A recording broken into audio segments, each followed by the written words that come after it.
Some people keep wondering why, even after they get some increment in their pay, even after they receive some money, some returns from their investment, their overall financial welfare does not seem to be improving.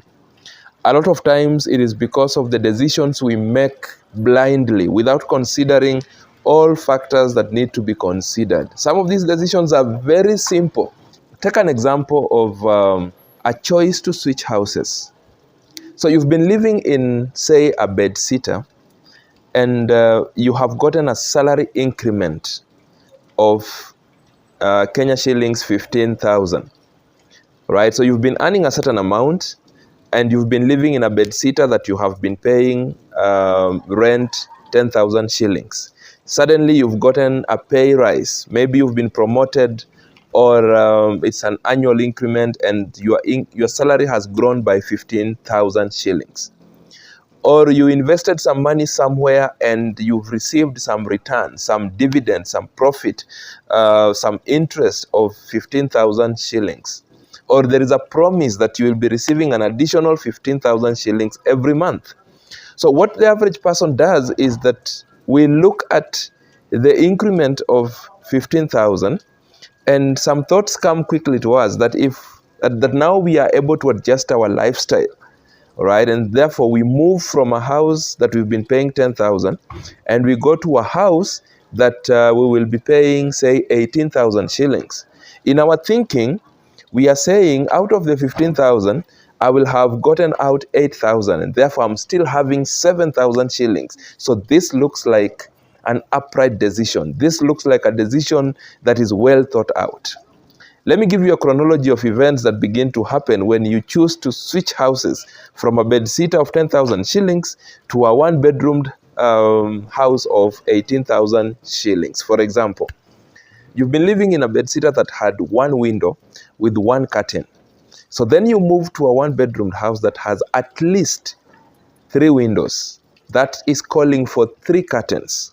All right, so you're going to spend some money to buy an extra 2 curtains.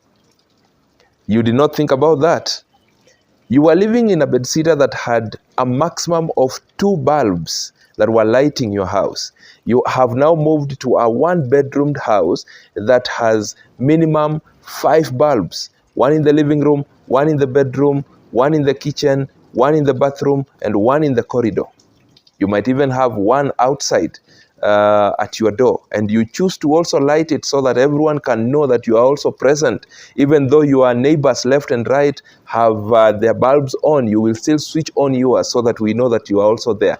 You do not expect your electricity bill to look as it looked when you were in this bedsitter.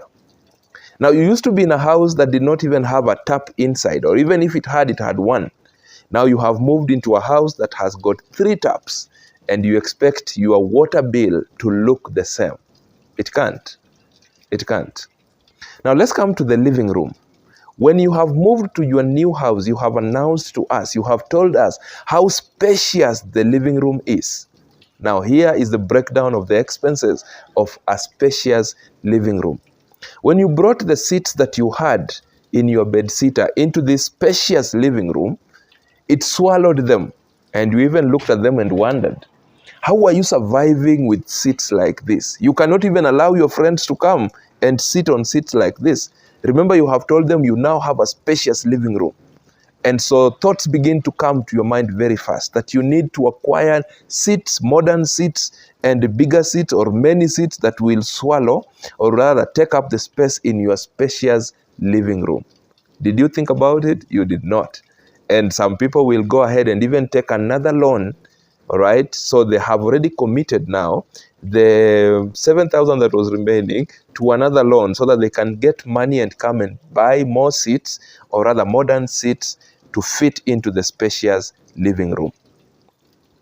When you are staying in the bedsitter or living in the bedsitter, you used to have a tiny television that used to look big given the space that you had, and it used to sit on a stool.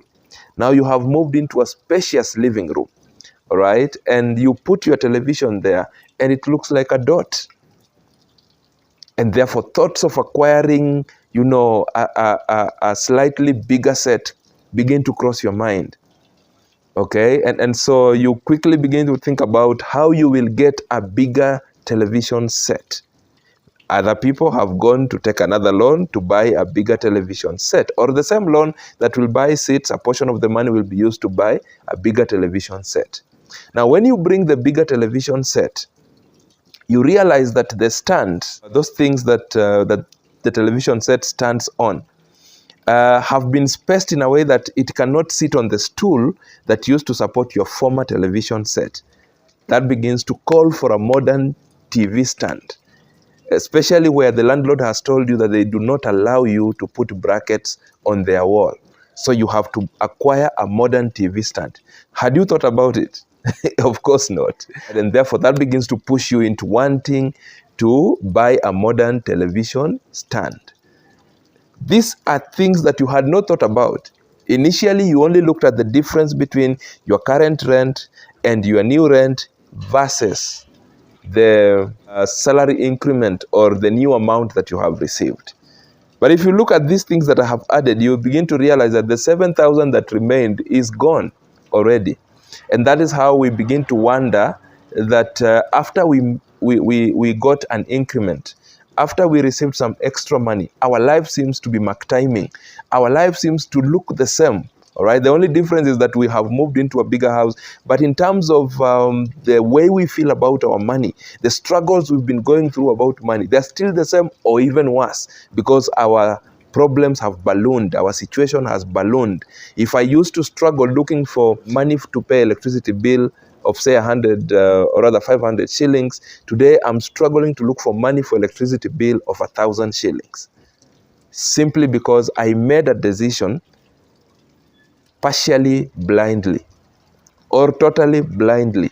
I only looked at the extra amount I will spend on rent and forgot to think about the total impact. Some of us will have moved to areas that require us to pay service charge. We didn't think about it. Some of us have moved to areas where our transport cost is going to go up. We did not think about it. And so many other things. I'm just giving you a simple and quick example to show you how some of the decisions we make our life stagnate or even go backwards after we have gone through a series of pay rises or a series, of receiving extra income. Be cautious, because you can do better.